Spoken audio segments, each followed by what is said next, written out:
Okay, si Yes. You Ano- grew up. Ano po, I was raised by my grandparents po. And then bata pa lang ako, nakitaan na nila ako na parang mahilig ako sa mga makeup ng lola ko, mga lipstick. Tapos yung unan namin, yung punda, ginagawa kong parang buntot ng sirena. So parang bata pa lang ako, ay bakla to, ganyan. So I Totoo didn't- yun, di ba? Yung punday at saka yung unan, galagay mo sa paa para maging serena ka. Opo. Yung kurtina gawin mong gown. Tapos yung tuwalya gagawin mong hair.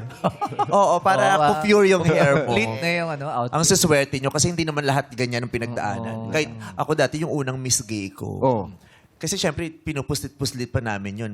Magme-misigay kami. Oo. Tapos nung natutulog na yung pamilya ko, tsaka yung tatay ko, nilabas ko na yung mga damit ko. Oh. Sinukat ko yung, nagsukat ako ng gown. Gown, Kinuha ko yung gown sa cabinet. Tapos sinukat ko yung gown sa cabinet. Nakatingin ako sa lamin. Andun pala yung tatay. Ay, Ha? kita ka Ano na. nangyari? Nakita ko ng tatay ko, sinusukat ko yung gown. Binatukan talaga ako. Oh. Ugali niya kasi yun, ayaw niyang ginagalawang gamit niya. Ha? Kanya pala yun? yun. Kasi ginamit mo. Sabi ko sa tatay ko, tayo sa'yo ba to? Oo. Sabi ko, tayo bakla ka ba? Sabi niya, ewan ko, bakit? Ganyan din ba ng lolo mo noon? Napamana pala yun. It's a family tradition pala. Oo. Tradition yan. Huwag nating hinuhusgay ng mga tradisyon. Tama.